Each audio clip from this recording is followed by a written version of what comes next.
gue harus bisa buktiin nih Iya. bahwa gue juga bisa ngangkat Malut Iya. ke yang lebih tinggi. Artinya, Kalau terjadi sih sampai 2 kali sih kebodohan ya. What's going on everyone? Balik lagi di Koprol Bola, dan kali ini kita mau membahas soal Liga 1 pastinya ya. Dan ini ada yang menarik nih di penghujung bursa transfer Liga 1. Jadi Malut United itu baru aja ngelengkapin pemain asingnya. Mereka punya 8 pemain asing. Menariknya, 4 dari 8 pemain asing ini itu main di Persib musim lalu dan juara. Jadi 4 pemain ini adalah Ciro Alves, David da Silva, Gustavo Franca, dan Tyrone Del Pino. Menariknya lagi nih, Malut United juga masih menjadi tim hipster. Sama seperti musim lalu, Malut menjadi satu-satunya tim dengan pelatih lokal di Super League musim ini. Mereka ditangani Henry Susilo yang udah bisa dibilang kenyang pengalaman lah di sepak bola Indonesia. Nah, gue nggak sendiri untuk ngebahas Malut ini. Gue ditemani oleh abang-abang yang udah paham lah luar dalam sepak bola Indonesia. Ada Om Verkot, Assalamualaikum. ada Om Dani, ada Bang Rijaldi, Assalamualaikum. dan ini kebanggaan kita, Bang Kelva. Assalamualaikum. Oke, jadi Malut apa ya, bisa dibilang sebagai Persib 2.0. Karena ya pemain Persib yang tulang punggung yang musim lalu pindah semua nih ke Ternate. Menurut Om Verkot nih, apa dampak signifikan dari kedatangan 4 pemain ex Persib ke Malut musim depan? Iya, kalau saya bilang sih mereka sudah terbiasa dengan iklim sepak bola Indonesia dan sudah merasakan nikmatnya menjadi juara di Indonesia. Dan menurut saya ya pengalaman yang dibeli sama Malut ini kepada mereka adalah pengalaman, ya kan? Jadi pengalaman yang sudah mereka miliki ini yang dibeli sama Malut. Dan semoga apa yang mereka miliki ini kan bisa mengangkat Malut ya. Tapi saya bilang Malut berani gitu loh, mau mengambil pemain ex Persib ini yang sebenarnya notabene kan permainan mereka sebenarnya sudah bisa terdeteksi sebenarnya oleh pemain-pemain di Indonesia sebelumnya, khususnya pelatih Persib sekarang, Bojan Hodak. Ya semoga langkah Malut ini langkah yang kalau menurut mereka benar ya semoga mereka bisa memberikan suatu prestasi yang bagus, seperti bisa mengulangi artinya bisa mencapai posisi 3 besar. Menurut saya sudah bagus ya. Oke. Kalau untuk Bang Rijaldi nih, ini kan ada banyak mantan pemain Persib ya Iya. di Malut. Ini menurut Bang Rijaldi, apakah kedatangan 4 pemain ini bakal membuat Malut jadi ada krisis identitas atau enggak nih? Kalau krisis identitas sih enggak ya. Justru Malut ini mengambil momen dari pendukung-pendukung Persib selama ini yang sudah terlanjur cinta sama pemain asing, mereka akan banyak melihat ke sana. Artinya dari segi permainan oke lah, di lapangan kita tidak pasti membawa arus positif ya. Tapi di luar itu secara bisnis pasti membawa nilai yang bagus juga. Jadi buat ini nilai, bukan cuma soal bukan prestasi cuma di lapangan. prestasi di lapangan. Kalau saya lihat itu, karena dia melihat juga banyak orang-orang Indonesia sekarang udah, terutama orang Persib ya, orang Persib sudah sangat cinta sebenarnya sama David da Silva, Ciro kan. Nah ini kenapa bisa pindah gitu kan. Sedangkan mereka dengan pemain baru Persib, mereka belum tahu kan. Iya, Sampai betul. saat ini gitu. Mending itu sih. Bang Kelvan, Ya. musim lalu kan Persib ini mainnya itu ya, counter attack, bukan possession based football. Nah, jadi chemistry antara Ciro, DDS, Franca, dan Tyrone itu udah kebentuk nih dalam skema counter attack. Menurut Bang Kelvan nih, apakah skema yang sama juga bisa diterapkan di Malut atau malah Malut bakal lebih possession based football mainnya musim depan? Kalau saya sih, menurut saya mungkin dengan segudang pengalamannya Coach Hendro Susilo ya, mungkin bisa membuat pemain-pemain baru ini dengan pemain lama ini bisa beradaptasi lebih cepat ya. Jadi mau main gaya counter attack atau menyerang, saya rasa 4 pemain ini bisa membuat tim Malut ini jadi lebih bagus ke depannya. Dan untuk kemungkinan sih buat saya bisa naik 3 besar, bisa juga jadi juara. Menurut saya ya, karena pemain Malut juga kan pemain lokalnya juga bagus-bagus. Iya, masih ada Sayuri bersaudara kan. Ya, ada si Fred Butuan juga udah pernah main sama si Di Persib juga. Sama David da Silva kan. Saya rasa itu chemistry sih nggak bakalan lama dan bakalan cepet dapet tuh. Tambah lagi juga pemain-pemain lokasnya juga bagus kayak ada Lastori juga. Ya. Itu kan pemain muda tapi potensinya bagus banget dan biasa ngangkat tim dulu kan dari divisi utama divisi utama Naik ke ya dulu ya Kasas ya, Atas kan. Liga 2 ke Liga 1 gitu kan. Kalau saya sih itu sih. Bang Dani, Iya. nggak usah kaku sih. Ada. Siapa? Nah, jadi ini kan pemain-pemain mantan Persib ini kan bisa dibilang sebagai main bintang ya, Betul. yang otomatis membawa ego besar ke ruang ganti Malut. Betul. Bang Dani melihat apakah si pemain-pemain asing ini bakal mengikuti gayanya Henry Susilo atau malah kayak ada semacam kudeta gitu di ruang ganti kayak kita udah biasa main begini, efektif gitu. Mungkin kalau lihat dari materi pemain sebelumnya ya ada tadi bilang ada Yajar bersaudara yang mungkin udah punya bintang sendiri ya, udah punya bintang duluan dan juga mungkin ada yang lainnya ada Wahyu juga ya sebagai pemain timnas mungkin untuk ngerasa ego sendiri kayaknya menurut saya kurang nggak ada ya karena itu udah pelatih juga udah memahami gitu wah dia sebelumnya udah banyak nih pemain-pemain yang punya label timnas nih ya kan apalagi ditambah lagi dengan pemain-pemain bintang yang sekarang ya pemain-pemain asing menurut saya pelatih Henry Susilo mungkin sudah punya inisiatif ya pemikiran tersendiri lah seperti itu gitu apalagi kan itu tadi banyak pemain-pemain yang sudah berlabel timnas lah sebelumnya di tim. Om Ferkot sebagai sosok yang udah malang melintang ya di dunia sepak bola Indonesia, Om Ferkot yang ngeliat Henry Susilo tuh gimana sih? Dia zaman saya dulu dia striker. Striker, tapi kan Henry ini kan sebenarnya kan kalau saya boleh bilang bahwa Henry ini kan track record sebagai pelatih kan juga harus dipertanyakan ya. Dia juga di Semen Padang, dia juga Semen Padang juga tidak bisa berbuat apa-apa kan, malah kemarin kan terancam degradasi, terus dia keluar. Terus dia ke Sriwijaya juga kan, Sriwijaya kan juga terancam tidak lolos di playoff degradasi. Musim lalu nggak tahan lama juga. Selamatkan aja. Nah makanya pertanyaan besar saya, kenapa Malut ambil Henry Susilo itu yang saya pertanyaan besar saya.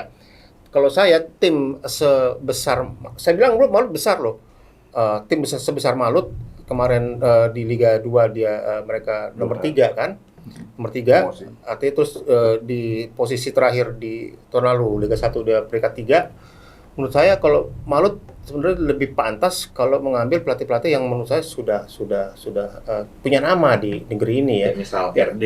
Kalau di seniornya kita ada Rahmat Darmawan, ya kan, ada Jackson Tiago, ya kan. Kalau di juniornya ada Bima Sakti, ada Eko Purjianto, ada Kurniawan, ya kan masih artinya Malut ini harus bilang bahwa dia ini tim besar loh. Menurut saya tim besar, tim yang sebenarnya saya bilang mungkin tadi berani Malut. Berani sekali. Artinya dengan memberi tanggung jawab kepada seorang Henry Susilo untuk menangani tim sebesar Malut dengan materi pemain yang tadi Mas Alfonsus Kelvin bilang bahwa lokal pun Malut juga luar biasa, asing pun sekarang bekas ex-Persib yang sudah saya bilang tadi sudah pernah merasakan nikmatnya juara. Berarti kan tim besar gitu loh. Belum lagi finansialnya juga oke kan Malut. Iya, itu kan dan menjadi satu-satunya klub yang masih mengandalkan pada pelatih lokal, ya kan. Ini berani menurut saya. Langkah berani, tapi ya mungkin semua sudah diperhitungkan. Mungkin semua sudah diperhitungkan oleh Malut ya. Ya, kenapa dia memanggil Henry Susilo sebagai pelatih? Ya mungkin menurut mereka bahwa Henry Susilo sama seperti Imran Nahumoruri, mungkin Henry Susilo duplikatnya Bojan Hodak, kita nggak tahu juga. Itu mungkin kan persepsinya dari Malut sendiri. Tapi yang saya pertanyakan, berani ya Malut ini kalau saya. Ya musim lalu kan Malut sama Imran ya, di atas lapangan mainnya bagus, finish ketiga. Tapi di luar lapangan ya ternyata ada kasus nilep duit ternyata. Bener kan nilep duit kan? Ya. Nah ini apa ya? Apakah kira-kira kasus serupa juga akan terjadi musim depan nih, Bang Rijaldi? Kalau terjadi sih sampai 2 kali sih kebodohan ya. Apalagi Henry Susilo kan tahu tahun lalu Malut sudah punya case, ini nggak mungkin lah dia mau seperti itu. Tapi balik lagi seperti tadi yang tadi Om Perkot sampaikan, Malut ini tim yang walaupun tim baru dari Liga 2 langsung naik, nah di Liga 1 ini kemarin peringkat 3. Nah itu ya keputusan mengambil Henry Susilo sangat luar biasa. Kalau saya juga tadi pertimbangan seperti itu. Ya artinya ya harus kita lihat tadi ya sepak terjangnya Henry kan di sini. Nah ini pertanyaan yang apa ya? Sedikit spekulatif. Menurut Bang Kelvin nih, apakah Henry Susilo akan di Malut sampai akhir musim? Saya sih berharapnya Coach Henry Susilo bisa sampai selesai ya. Karena bagus juga sih kalau Malut bisa ngambil pelatih lokal. Soalnya kan seperti yang kita tahu pelatih-pelatih lokal di Indonesia ini banyak banget kan. Iya, tapi malah susah dapat kesempatan di Tasikmalaya. Ya mungkin dengan adanya Coach Henry Susilo ini semoga bisa bertahan sampai selesai, bisa diikuti oleh pelatih-pelatih lokal lainnya. Jadi bakal muncul lagi nih pelatih-pelatih lokal yang bisa ngelatih di Liga 1, Liga 2. Jadi bisa membudayakan pelatih-pelatih lokal juga gitu. Mungkin dari head coach-nya bolehlah dari luar ya. Mungkin asistennya atau dirteknya mungkin bisa di lokal. Oh jadi lokal. Nggak semuanya bawa gerbong gitu. asing ya. Karena saya rasa pelatih-pelatih lokal kita juga itu kan kualitas. Mungkin, ya punya kualitas dan mungkin pengen membangun kualitas pemain-pemain bibit-bibit muda nih. Saya sih pengennya kayak gitu sebenarnya. Jadi mudah-mudahan pelatih lokal ini semakin banyak lagi di Liga 1 nih. Soalnya kan tuh zaman saya main tuh rata-rata kan ada Coach Daniel Lokito, segala macam, pelatih senior, ada Rahmat Darmawan. Sedangkan pelatih asing itu bisa dihitung pakai jari. Kalau sekarang malah kebalikannya. Ya, makanya saya berharap ya klub-klub ini, klub-klub besar juga bisa memakai tenaga atau jasa dari pelatih-pelatih lokal lagi. Gitu. Setuju saya dengan pemikirannya Mas Kelvin, setuju banget saya. Artinya kemarin ketika Malut berhasil menempati posisi ketiga, sebenarnya kan nama seorang Imran Nahumorun begitu harum. Iya nggak? Mengangkat harkat martabat pelatih lokal. Ya kan, sebenarnya kan bisa jadi trendsetter sebenarnya. Ya kan, untuk ke ESL ya kan. Tapi karena ada kasus, jadinya harus tercoreng. Ya semoga kalau Coach Henry Susilo bisa membuktikan bahwa gue pelatih lokal satu-satunya nih, ya kan? Gue harus bisa buktiin nih bahwa gue juga bisa ngangkat Malut ke yang lebih tinggi. Artinya bahwa ketika dia bisa melakukan itu, dia akan menjadi, menurut saya menjadi kayak gelombang panas buat pelatih pemilik klub untuk pelatih lokalnya cukup sih, ngapain lagi ke pelatih asing kan, bisa juga jadi seperti itu ya. Ya semoga ini juga harapan Mas Kelvin, juga mungkin harapan kita semua Mas. Artinya pelatih lokal kan biar gimana kan juga tetap harus kita orangkan ya kan Mas, harus kita, dan mereka kan pasti juga visinya juga mungkin tidak kalah dengan pelatih asing. Sekarang ini kan udah intervensi pelatih asing begitu luar biasa ya. Bukan cuma pelatihnya dong, cuma sampai ke semuanya, sampai semuanya asing ya kan. Ya kita contoh Bali United lah. Ya kan 3 semuanya UEFA Pro, ya kan, ya kan kita sebenarnya kan ada lah, kan sebenarnya kan ada pendekatan secara moral bahwa ini klub Indonesia loh, harusnya juga ada pelatih Indonesia yang mendampingi untuk bisa memberikan pendekatan terhadap pemain-pemain, ya artinya ada lokal pride-nya lah ya. Pride-nya lah bahwa kita bisa ini. Saya setuju benar. Sebenarnya kalau kita mau angkat pelatih lokal itu kita kalau secara kualitas nggak sanksi ya. Pelatih lokal kita banyak yang kayak tadi sebut di Sakti, ada Seto, ya kan. Cuman kembali lagi, kalau saya rasa sih tinggal kebijakan dari LIB aja sih, tinggal aturan mainnya aja kan. Karena emang terkesan sekarang pelatih lokal ini hanya sanggup untuk di Liga 2 aja, ya kan? Karena kesempatan nggak ada, gitu kan? Kesempatan nggak ada. Nah ini kalau kita mau ngangkat kembali lagi pelatih lokal ya itu, ya persaingan, pasti kan persaingan kan pasar global. Kita nggak bisa menutup juga kan, pasar global dengan kemampuan, dengan harga, kita juga nggak bisa nutupin, ya kan? Nah, tapi kalau memang kita mau mengangkat pelatih lokal seperti Henry Susilo ini, saya rasa kebijakannya ada di operator kompetisi atau mainnya seperti apa. Nah ini gitu. betternya gimana tuh kalau dari sudut pandang operator kompetisi, Bang? Ya tentang regulasinya aja kan. Apakah mesti dibikin regulasi setiap? Ya mungkin standarnya seperti pelatih apa. lokalnya atau gimana? Kadang-kadang kan gini, kayak tahun lalu ada pelatih asing yang sudah sekian lama tidak melatih, tahu-tahu dia bisa melatih di Indonesia. Nah, Ini yang baru saya ini yang harus dibuatkan regulasi yang jelas gitu kan. Artinya minimal pelatih yang datang ke Indonesia itu harus pelatih yang aktif. Gitu loh, ya kan? Pelatih yang aktif yang memang tahun lalu mungkin sudah sama lah kayak kita verifikasi pemain asing kan. Ya. Verifikasi kan kita pemain asing untuk masuk ke Indonesia itu ada kasta-kastanya. Untuk Eropa kasta sekian, untuk Arab. Mungkin untuk pelatih bisa dilakukan seperti itu. Jadi kayak misalnya kalau ada pelatih yang udah 3 tahun nggak aktif gitu, Loh, jadi iya, dia tidak bisa langkahnya dong. agak susah Ya, ke sini. artinya dia tidak bisa main masuk aja ke Indonesia tanpa pengalaman sebelumnya gitu kan. Nah, mungkin itu cara sedikit membatasi ya. Itu mungkin itu sih yang saya. Tapi kalau saya gini kayaknya, setiap kompetisi pasti akan ada peraturan baru. Itu Indonesia selalu begitu kan. Kompetisi peraturan baru. Ya kan sekarang peraturan barunya adalah 11 pemain asing. Ya. Ya enggak. Berarti menurut kita bahwa iklim sepak bola Indonesia dengan peraturan baru itu hal yang biasa. Kalau mau melibatkan pelatih lokal, kenapa nggak dibikin gini aja? Pelatih asing boleh, pelatih kepala, tapi asistennya pelatih lokal. Bisa. Nah, dibikin seperti itu. Jadi pelatih lokal juga kan bisa dapat kesempatan. Kayak Memberi pelajaran ya. ibaratnya jadi kayak itu ya, kayak Persebaya atau kayak Arema. Iya. Kan siapapun pelatihnya, asistennya tetap, kalau Persebaya Uston, kalau Arema Kuncoro. Local pride ya. Ya kayak sekarang Bayangkara kan meskipun ada pelatihnya si Paul Munster kan ada Mustaqim di situ. Terus di Dewa meskipun pelatihnya Rekering ya kan Janolde, tapi kan ada Firman Utina di situ. Maksud saya dibikin peraturan gitu kan lebih asik ya, Mas. Sebenarnya sih Om sah-sah aja sih. Klub-klub Liga 1 atau klub lainnya tuh mau pakai tenaga asing ya. Iya. Cuman masalah kalau dari pandangan saya, opini saya, harusnya klub-klub ini kan lebih berani aja membudidayakan pelatih lokal. Emang mereka pasti pasang targetnya tuh pengen juara. Saya rasa tuh kalau dikasih kesempatan pelatih lokal ini pasti bakal bisa kok. Tinggal diadu aja nih, karena ada 18 klub nih. Pakai semua pelatih lokal yang ada di Indonesia ini. Nanti juga kita nggak bakal kesulitan nih untuk cari untuk asisten pelatih timnas segala macam kan banyak. Jadi jangan setelah 3 pertandingan kalah, 4 pertandingan kalah ganti. Ya, normalnya kan di sini begitu ya. Saya 3 kali beruntun ganti. Lu mau kemana sih? Oke, lu punya duit, tapi ya udahlah.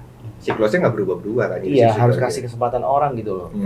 Kan bangun chemistry ke pemain ini juga kan butuh waktu kan. Sedangkan kita persiapan di Indonesia di liga aja, kayak liga mau main misalnya bulan depan nih, persiapannya baru 2 bulan kalau 3 bulan. Iya. Ya memang sih balik lagi ke finansialnya. Cuman apa salahnya janganlah 3 pertandingan kalah dengan supporter. Cut latih. Kasihan, bukan kasihan sih, maksudnya kasihlah kesempatan kan. Biar lebih enak gitu main bolanya gitu. Saya yakin pelatih lokal ini nggak kalah bagusnya sama pelatih asing. Sedangkan Om yang saya dapat juga dengan kata Om tadi sih, kadang pelatih di luar itu dia udah lama nggak ngelatih, tiba-tiba ke Indonesia bisa ngelatih. Soalnya yang saya dengar, saya baru-baru dengar kalau di Inggris lah, saya dapat kabar itu juga dari Bang Oki ya. Kayak dia pelatih nih, kayak saya pelatih. Saya ada license UEFA. Setahun saya nggak ngelatih atau 6 bulan saya nggak ngelatih, itu tahun depan saya harus regis lagi. Bayar lagi, sekolah lagi. Iya. Itu pun kalau pelatih-pelatih yang asing mau masuk Indonesia, saya rasa harus dicek juga tuh. Kapan terakhir kali dapat sertifikatnya? Iya, jadi mereka ngelatih di Indonesia nggak semena-mena cuma datang latih, tapi bisa ngasih ilmu juga nih, kasih hasil asistennya, gitu. Jadi nggak cuma ngelatih bla bla bla, nggak, tapi bisa sharing ilmu, kan bagus juga buat ningkatin kualitas. Buat pengembangan pelatih kita ya. Nah itu maksud saya. Ya. Ya Bang Abang ngobrol mulu nggak haus. Tadi Kopi dulu nih, kopi Wang Mas. Oke. Kopinya asli dari Surabaya, kopinya enak, bold, tebel. Kalau kalian mau coba, langsung cek aja di marketplace kesayangan masing-masing. Terus kalau kalian merasa sumuk nih, di luar panas-panasan gitu, capek, cuci muka pakai Kaf. Muka pakai Kaf, habis mandi, cuci muka pakai Kaf, terus mandinya pakai sabun Kaf. Habis mandi, pakai deodoran Kaf. Nah, kalau udah siap mau keluar nih, jangan lupa pakai parfum Kaf dulu biar makin gitu. Oh, ada parfumnya. Ada. Komplit tuh CAF tuh ya. Yoi. Oke, balik lagi ke topik. Bang Dani, Malut musim lalu kan under pelatih lokal nih di 3 besar ya. Itu bisa dibilang di luar ekspektasi kita semua lah. Betul. Kalau menurut Bang Dani, kira-kira target yang cocok untuk Malut musim ini tuh apa? Apakah 3 besar juara atau gimana? Ya memang kita semua dikagetkan ya. Biasanya kan tim-tim Jawa ya di Pulau Jawa Ya, yang betul. mendominasi ya. Terakhir di luar Pulau Jawa tuh ya paling Sriwijaya dulu atau ada Persipura Sempet gitu kan. PSM sekali 2 kali. PSM ya. Borneo. Oh Borneo ya betul. Kemarin tiba-tiba ada Malut memang jadi underdog yang benar-benar ini ya bisa mewarnai lah persaingan di Liga Indonesia dan mungkin target juara memang udah sepantasnya, apalagi ditambah tadi ya pemain-pemain yang sudah punya pengalaman mental juara seperti DDS dan segala macam. Mungkin menurut saya sih gelar juara memang udah harus ada target seperti itu sih. Masalahnya kalau Gincer juara kan saingannya juga nggak kaleng-kaleng, saingan sama Dewa, Persija, Persib, Persebaya juga ikutan. Betul. Tapi mungkin ya itu tadi ya, mungkin sejarah juga emang tidak bisa ya dibohongin ya, karena mungkin kayak tadi yang Mas bilang Persija segala macam memang udah punya histori ya kan, punya sejarah yang bagus. Mungkin Malut ya emang harus mulai dari situ sih, kita harus bisa catatan di situ. Menurut saya. Nah ini selain dari dari manajemen, ini Malut juga khususnya untuk Hendrik Susilo ya, ekspektasinya itu sangat tinggi karena dia jadi salah satu dari 3 wakil Indonesia Timur di Super League musim depan. Nah kira-kira dengan beban ekspektasi sebagai wakil Indonesia Timur, apakah akan memberatkan Hendrik Susilo atau malah akan menjadi motivasi tambahan, Bang Kevin? Kalau izin Coach Hendro ya, kalau dari saya mah sebenarnya itu jadi tantangan ya, pembuktian dia lah. Apalagi mungkin dari klub yang sebelumnya dia latih, hasilnya mungkin ya seperti yang kita tahu kurang lah ya. Mudah-mudahan di klub Malut ini, Coach Hendro Susilo ini bisa lebih baik lah dari tahun-tahun sebelumnya, karena dia mau apa nih, kurang apa lagi maksudnya kan, fasilitas oke, finansial oke, pemain top. Jadi nggak ada alasan ya. Nggak ada alasan buat saya. Jadi dia, semua aspek udah mendukung ya. Tinggal dia mungkin dia tutup mata aja, bisa udah.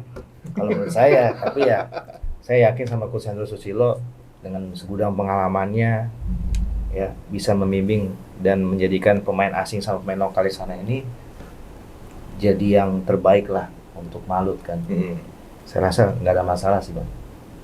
Jadi harusnya ekspektasi itu tidak menjadi beban. Tidak jadi beban buat dia. Jadi ya let it flow aja gitu. Pasti bisa lah. Oke, terakhir nih, Bang Dani, Malut finish ke berapa? Mungkin kalau juara sih ya agak susah. Mungkin tetap ketiga mungkin realistis ya. 3 besar lah kayak seperti musim lalu sih. Om Verkot? Saya di luar 5 besar. Di luar? Malah menurun ya? Iya. Bang Rijaldi? Mau bilang ke bawah 5 besar lah. 5 besar. Iya. Bang Kelvin? Kalau gua Malut, Toma juara. Toma. Oke, segini aja pembahasan Koprol di episode kali ini.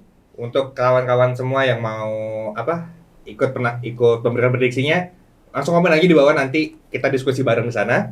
Dan untuk para sponsor-sponsor yang mau mengiklan di sini, kita tunggu, dan kalau bisa datang sponsor supaya kita bisa berangkat ke Malut. Biasanya kita bisa nge-vlog di sana. Toma. Akhir kata, gua Kenza undur diri, sampai jumpa di episode Koprol selanjutnya. Bye bye.